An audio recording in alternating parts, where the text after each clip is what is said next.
Well, it's just the fact that you had a hand in it, really, and you know, it's just nice. It is a nice place to live, to be fair. It's but yeah, purely because you did it and not someone else. So.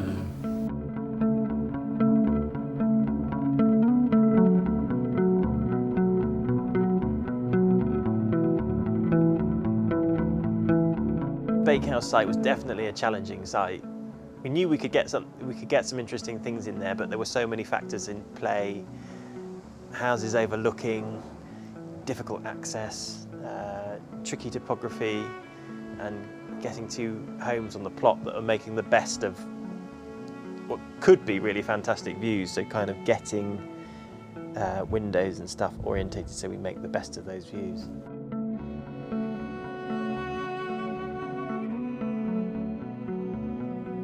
It's just a nice setting, it really is.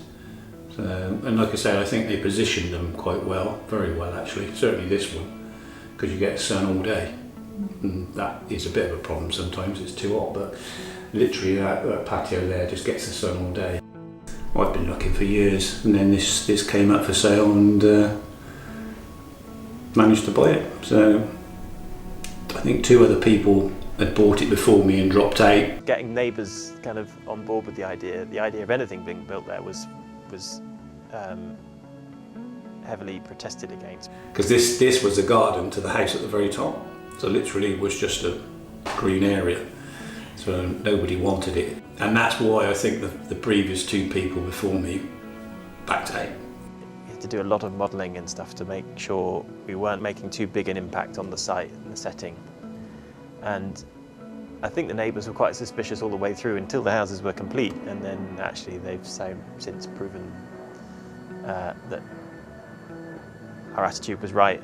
And because I knew I was going to live in it, you know, as well. I mean, if they had a developer come in and build these 2 houses and didn't care, then yeah, I could understand that. But I mean, all the neighbours are fine, they're great with us now, so and they can see it's, you know, probably only enhanced all their houses really. So I think if you're going to approach your neighbours, just be honest. Say what your intention is. Listen to them, see what their concerns are, see what you can do with your design to reduce the impact to them, and say that it is for you. If it truly is for you as a self-builder, you're going to be there in the long haul, and you know, show that you listen, and you're going to be a community player, not just someone who's just going to fly in and out and take the profit and run. They're talking of changing the conservation area, because we're just outside the conservation area here. But the council are looking to change the boundaries, and they're looking to incorporate these 2 houses, and they said in their report exemplary build quality and basically how well they looked. We had problems, but you know, I suppose getting services sorted well in advance, they're the main things, because they just take as long as they take. Tight access, so everything had to come down on a little truck. I mean, everything had to come down. Yeah, so that's how much we dug out for the top house. So that's the drive you came down there to come down inside. That's where the top house is. We had to pump that from across the main road as you come up. So we had to come along someone's drive and pump it up through, because we couldn't get a cement mixer down here. You learn, oh, you know, should have done that first, or should have got him in 2 weeks before this guy turns up, or whatever. So I got the shells built by a local contractor. So basically he finished the shells off for me, and then I took over, but I project managed that anyway, and then I took over and then just finished everything bit by bit.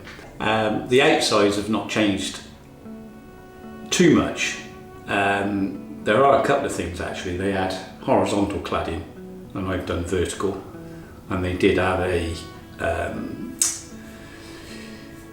steel roof, which I didn't really think was, you know, in keeping really, so I changed that to reconstructed Cotswold stone tiles, which I think look far better really. Like I say, we made the lounge bigger.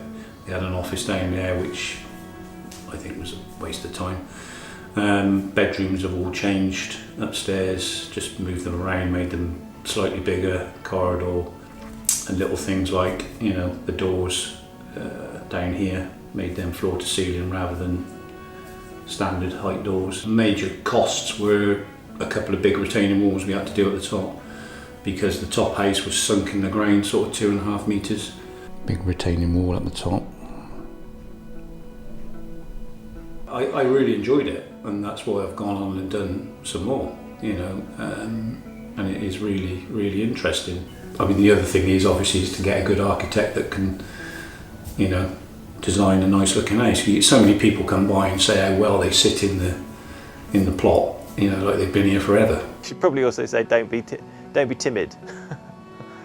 If you've got a good design team behind you, they will lead you in the right direction, and you can do brave things without upsetting people, and you can do great things even in complicated settings like the bakehouse, where it's historically very sensitive and the landscape's very sensitive.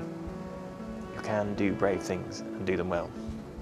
The problem is finding plots now is like really, really difficult. So if you can find one, just do it. Obviously you've got to have the money or you finance whatever, but just get on and do it.